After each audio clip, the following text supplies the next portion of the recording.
खरं सांगू का, तुम्ही एकदा जरी ही फ्लावरची रस्सा भाजी घरच्यांना करून खाऊ घातली ना, तर पुढच्या वेळेस तुम्ही फ्लावर आणली की घरचे म्हणणार आपल्याला रस्सा भाजीच बनव म्हणून, एवढी भन्नाट आणि टेस्टी लागते। त्यासाठी काय करायचं, मग असं फ्लावर घ्यायचं। आता फ्लावर घेतलं इथं मी आणि लगेच त्याच्यामध्ये आळीच निघली, त्याच्यामुळे फ्लावर आहे ना एकदम स्वच्छ साफ करायचं। जरी आळी असली ना तर निघून जाते। असे छोटे छोटे तुकडे करून घ्यायचे त्याचे आणि पाण्यात टाकायचे। तर हे पाणी 1-2 साफ करून घ्यायचं आणि थोडं पाणी टाकून परत आहे ना उकळायला ठेवायचं। अशी चांगली एक वाफ आणून घ्यायची, उतरून घ्यायचं आणि लगेच तवा ठेवायचा गॅसवर। त्याच्यावर लगेच कांदा टाकायचा कापून, तेल टाकायचं। तर कांदे इथं 2 कापून घेतलेत मी। थोडासा असा भाजला का लगेच त्याच्यामध्ये अद्रक आणि लसूण टाकायचं, त्याला पण मिक्स करून घ्यायचं आणि लगेच सुकं खोबरं असे कापून घ्यायचे। हिरव्या मिरच्या टाकायच्या 2-3, याला थोडंसं परतून घ्यायचं। नंतर 1 चम्मच धन्याचा टाकायचा, कोथिंबीर टाकायची आणि याला चांगलं असं काळा होस्तोवर भाजून घ्यायचं। याच्यावर काढून घ्यायचं, थंड करून बारीक करून घ्यायचं। आता गॅसवर कढाई ठेवायची, तेल टाकायचं आणि तेल गरम झालं का घरातला काळा मसाला आणि थोडंसं लाल तिखट आणि हळद टाकून द्यायची आणि लगेच आपली वाफवलेली फ्लावर द्यायची त्याच्यामध्ये टाकून, मीठ टाकायचं आणि याला असं थोडंसं तेल सुटल्यासारखं दिसलं का मग आपण बारीक केलेला मसाला टाकून द्यायचा हा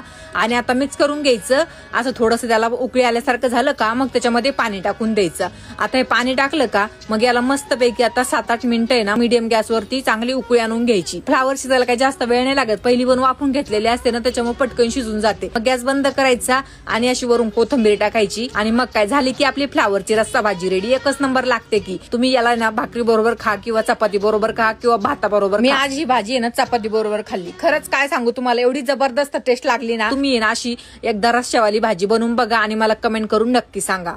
आजची वांग्याची भाजी आहे ना, ज्याला वांगा आवडत नाही ना त्याला सुद्धा खायला लावणारी आहे, एवढी टेस्टी आणि चवदार लागते। मग त्यासाठी काय करायचं माहितीये का, सगळ्यात पहिलं तसे 2 कांदे घ्यायचे फोडून आणि त्याला गॅसवर ठेवून द्यायचं जाळीवर बरं का भाजण्यासाठी। नंतर थोडंसं खोबरं कापून घ्यायचं आणि लगेच तवा ठेवायचा गॅसवर। तव्यावर कापलेलं खोबरं टाकायचं, थोडंसं तेल टाकायचं आणि चांगलं भाजून घ्यायचं। खोबरं काढून घ्यायचं, नंतर शेंगदाणे टाकायचे। आता शेंगदाण्याला सुद्धा असं खरपूस भाजून घ्यायचं, त्याला सुद्धा काढायचं आणि नंतर त्याच्यात हिरव्या मिरच्या टाकायच्या। आता हिरव्या मिरच्यावर थोडंसं तेल टाकायचं, त्याला भाजून घ्यायचं, लसूण टाकायचा आणि नंतर कोथिंबीर टाकायची। आता कोथिंबीरला सुद्धा चांगलं भाजून घ्यायचं आणि त्याचबरोबर त्याच्यात ना भाजलेला कांदा टाकायचा। थोडंसं वरून परत तेल टाकायचं आणि कांद्याला हलकसं असं भाजून घ्यायचं। कांद्याला काढून घ्यायचं आणि थंड करायला ठेवायचं। एका भांड्यामध्ये पाणी घ्यायचं, त्याच्यात वांगे टाकून धुवून घ्यायचे, परत पाणी घ्यायचं आणि त्यात मीठ टाकायचं। आता ह्याला वांग्याला आहे ना आपल्याला कापून घ्यायचं, तर त्याचा थोडासा देठपुटचा कापून घ्यायचा आणि वांग्याला 4 काप कापायचे असे मस्तपैकी। बघून घ्यायचं बरं का, नाही तर आळी पण राहते, त्याच्यामुळे व्यवस्थित बघायचं। आता मसाला थंड झालेला असतो, त्याला आहे ना पाणी टाकून बारीक करून घ्यायचं बघा असं। एका प्लेटमध्ये काढून घ्यायचं, मीठ टाकायचं आणि कापलेल्या वांग्यामध्ये भरून घ्यायचा मसाला बरं का। आता काय करायचं, लगेच कढई ठेवायची गॅसवर, तेल टाकायचं आणि तेलामध्ये लगेच घरातला काळा मसाला टाकायचा, थोडीशी लाल मिरची पावडर टाकायची आणि हळद टाकायची आणि ही भरलेले वांगे त्याच्यात टाकून द्यायचे। आता या वांग्याला चांगलं असं मिक्स करून घ्यायचं, नंतर परत त्याच्यामध्ये थोडंसं मीठ टाकायचं। आता ह्या वेळेस मीठ आहे ना विचार करून टाकायचं, कारण की पहिलं सुद्धा मीठ टाकलेलं आहे आणि नंतर लगेच आहे ना हा मसाला टाकून द्यायचा बारीक केलेला। आता चांगलं मिक्स करून घेऊन त्याच्यावर झाकण ठेवायचं 2 मिनिटांसाठी बारीक गॅस करून, म्हणजे वांगे चांगले वाफवते।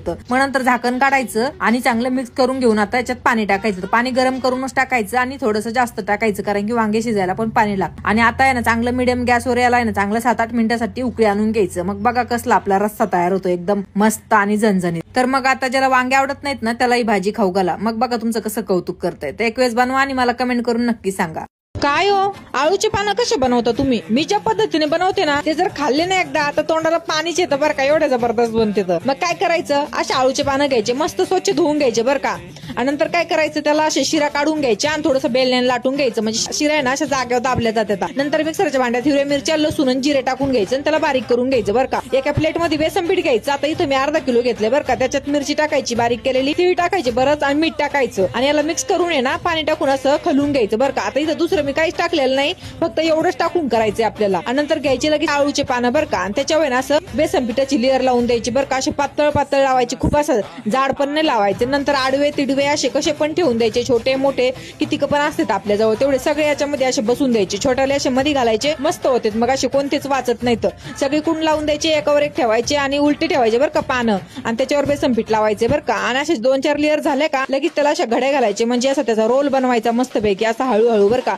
आणि बेसन पीठ जास्त पातळ नाही करायचं बरं का, नाहीतर मग हे सगळं असं रोल बनवताना बाहेर येऊन जातं ते। आणि नंतर मग परत अशा सगळ्या करून घ्यायच्या, छोट्या मोठ्या सगळ्या अशा कशा बी चालतात। नंतर एका चाळणीला तेल लावायचं, त्याच्यात वड्या ठेवायच्या आणि एखाद्या पातेल्यात कशात पण पाणी ठेवायचं उकळायला, त्याच्यात हे द्यायचं ठेवून 15 मिनिटांसाठी चांगलं याला वाफ देऊन घ्यायची बरं का।